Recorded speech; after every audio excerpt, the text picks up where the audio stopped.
மாண்புமிகு தமிழ்நாடு முதலமைச்சர் திரு M.K. ஸ்டாலின் அவர்களே, மாண்புமிகு தமிழ்நாடு நீர்வளத்துறை அமைச்சர் திரு துரைமுருகன் அவர்களே, தமிழ்நாடு அரசின் தலைமைச் செயலாளர் முனைவர் இறை அன்பு அவர்களே, மாண்புமிகு அமைச்சர் பெருமக்களே, சட்டமன்ற உறுப்பினர்களே, சிறப்பு விருந்தினர்களே, பிரமுகர்களே, அன்புள்ள சகோதர சகோதரிகளே,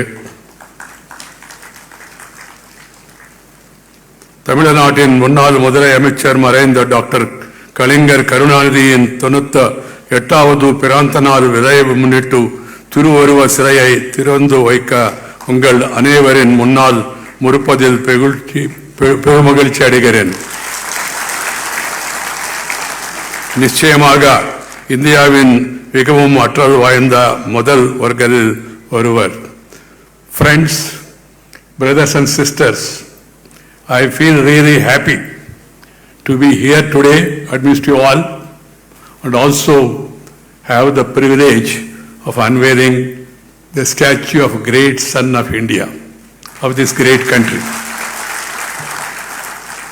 When the Chief Minister told me that I should come and unveil this statue, I have no hesitation to accept it immediately. I feel that Thiru Kalingar Karunanidhi is one of the able administrators who has given a stable government and also worked for the welfare of the downtrodden, taking care of the suppressed and oppressed and depressed people, and giving social justice to various sections was his specialty. I could watch him from my student days. I am a neighbor, Nellore. I used to come to Chennai, and even during my student days also I used to keenly observe the speeches of the great leaders of this region, even Sri Chakravarti Rajagopalachari ji, Thiru Kamaraj Nadar, then Thiru Annadurai, even late M.G. Ramachandran, and then of course Kalingar is one of the best speakers in the country. Clarity of vision, thought, and the way he used to articulate to the people his thoughts, his ideas, his ideology was really very good at it. It impressed me in that young age.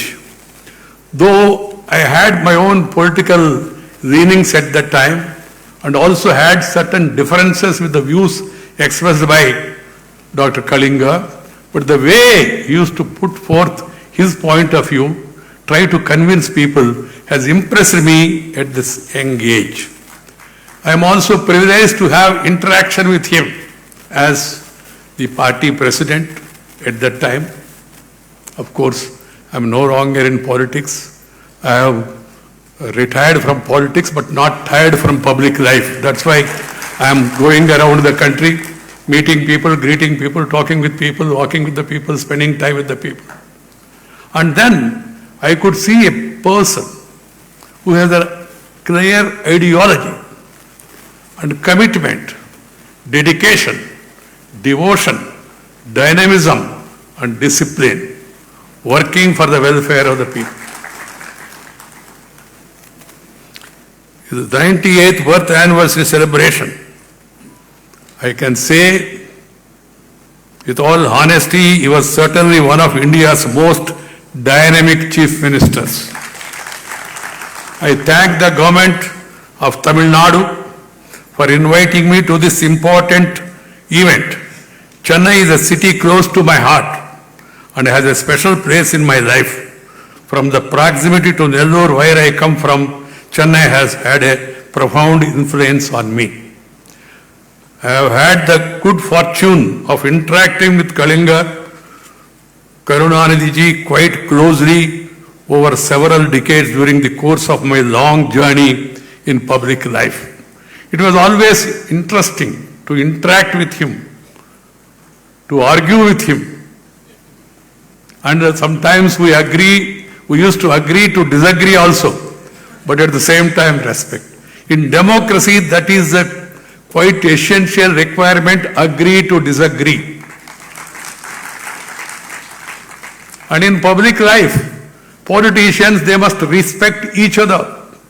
Political parties should consider that people belong to different parties, have different ideologies, different way of working, but they are all working for the people in their own way. So we must respect each other.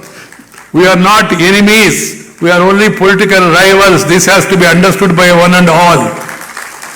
This is my advice to the modern politicians of belonging to different hues.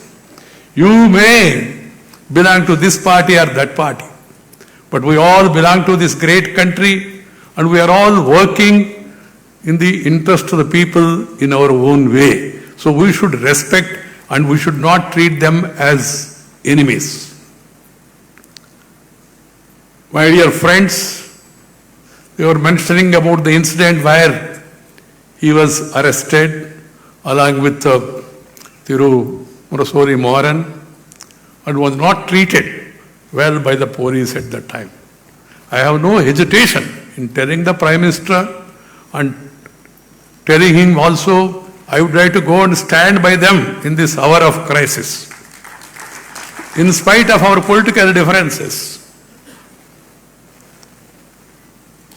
because we must all respect democracy, respect rule of law. That is very much necessary. He was an astute politician who won every election he contested, and provided leadership to his party for nearly 50 years. As the Tirukkural says, Salalvallan Sorvilan Anjan Avanai Ihalvellal Arkum Aridu. Mighty in word, of unforgettable mind, of fearless speech, it is hard to conquer such man. He was an able chief minister. He left a lasting legacy of development and social welfare. He was a gifted orator who could hold audience spellbound with his wit, literary flavor, and learned expositions. In public life, there must be some humor, along with the grammar. That will add to the glamour.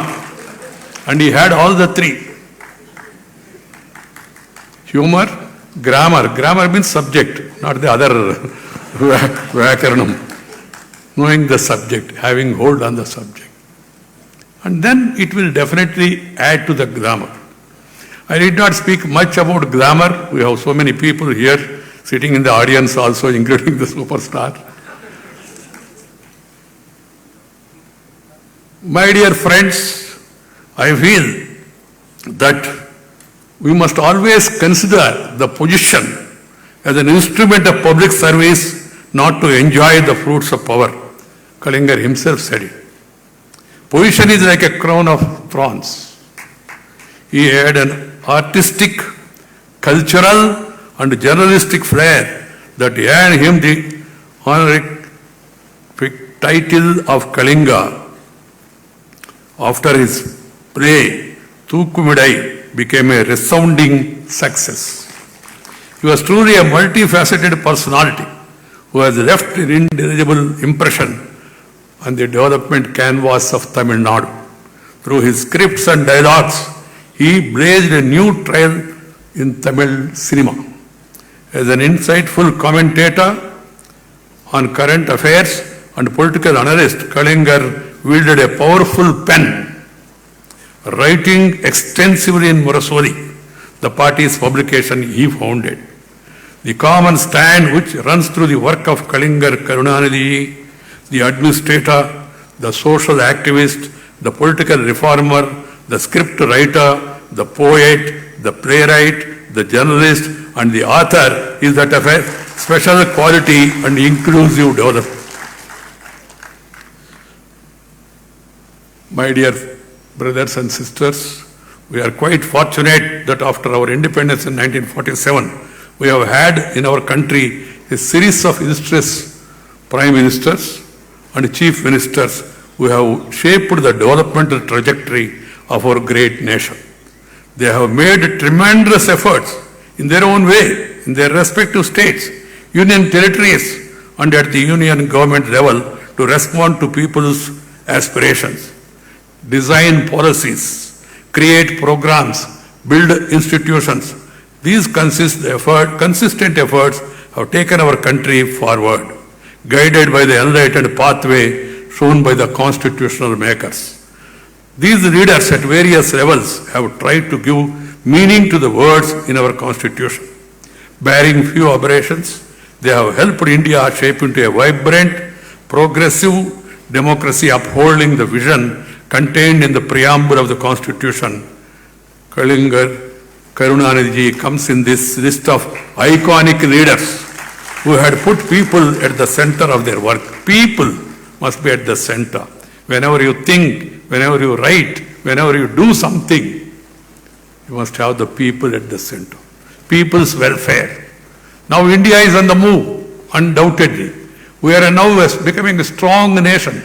We have a stable government, able leadership, and we have different political parties in our country ruling different states. But my suggestion is that all of us must work together for the welfare of the people, taking care of the downtrodden and taking care of the state. If the states develop, then the country will develop.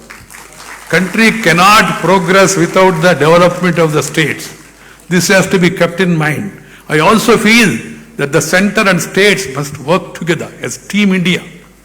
We are Team India, and we should all work together, forgetting our political differences. Irrespective of caste, creed, sex, religion and region, India is one nation, one people, one country.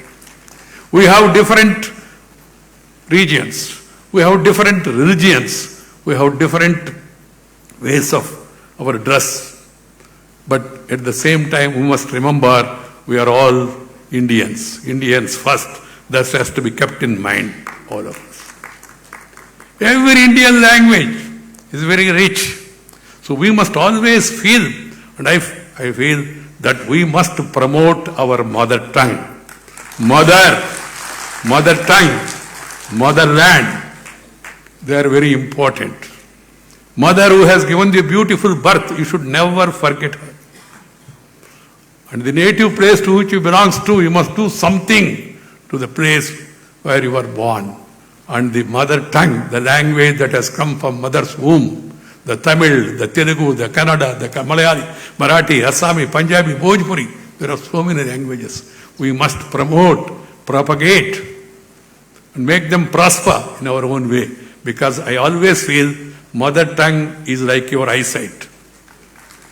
The other language is like spectacles. If you have eyesight, spectacles will work. If you don't have eyesight, even if you wear ribbon, zuban se kuch aayega nahi. This has to be kept in mind. My suggestion to all the youngsters is, please promote mother tongue. Speak in mother tongue at home. Leave this mummy daddy culture. Amma, it comes from the heart. We should promote that mother tongue in our house while talking to others. Of course, we should speak to others when they don't know the mother tongue. We should not be carried away this glamour for the other language. Nothing wrong in learning other languages, but first mother tongue. This has to be kept in mind. I respect Dr. Kalingar because he promoted Tamil culture, Tamil literature.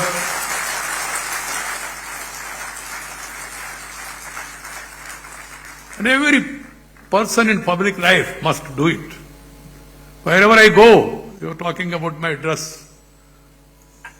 I like the dress, I wear it. When I became vice president, some media people came to me and asked me, sir, now you have become vice president. I said, yes. Then they said, sir, you have become vice president. I said, yes, yeah. Tell me what you want. They were hesitating to ask me. I said, come on. They said, sir, what about the dress? I understood. I told them in my own way, no change of dress, only change of address will be there, that's all. And wherever I go, even to international conferences, I wear this dress. And people appreciate this, except when the season is not good. You know, weather conditions sometimes force you to wear something. Otherwise, I am comfortable in my dress. And then I am happy, particularly when I come this side, Tamil people, they keep their dress, their culture, their tradition, the music, the art, the literature. People of Tamil Nadu, they promote, and the governments also propagate it. That's the way forward for all of us. We should not oppose any language, but we must support our language first. So my suggestion is, when people indulge in controversies, I say, no imposition of any language, no opposition to any language. Imposition and opposition. Learn as many languages as possible. If you want to work on a larger canvas, you need to learn the language spoken by majority of the people. You need to learn even international languages also. But first, you must master your mother tongue. And then you will excel. Each of our states in our country has a vibrant, unique quality. Each of our state is rich in linguistic richness, literary and cultural treasures, excellent architecture, particularly in Tamil Nadu, excellent architecture. The remarkable craftsmanship, I saw the statue. It is live. So that's why I appreciate and found out who is the person who has crafted this. Scientific and industrial agricultural accomplishments. We as a nation have moved forward and have made perceptible progress by recognizing and celebrating this fascinating diversity and capitalizing on inherent strength. Each one of our Indians, they have something special in them. We have to recognize that and we have to encourage it. We have realized that we can bring about a rare synergy if we tap into the abundant hidden energy that is waiting to be kindled with each of our citizens in each of our state. That's what visionary leaders like Karunanidhi has tried to do. His vision was to empower people, especially those who were marginalized and were outside the circle of development. He was a leader who thought of Udayavaru Sandai. He took the welfare of the farmers markets, a health insurance scheme for the poor. He was a leader who gave boost to industrial growth, infrastructure and information technology. Infrastructure is key for development. Every government should focus more on infrastructure. We were reminding about Sri Atal Bihari Vajpayee, who brought that connectivity revolution, air connectivity, rail connectivity, highway connectivity, tele-connectivity, television connectivity, port connectivity, even political connectivity also he brought to it. He worked with both the parties in Tamil Nadu, DMK as well as ADM. That was the rare quality of a leader.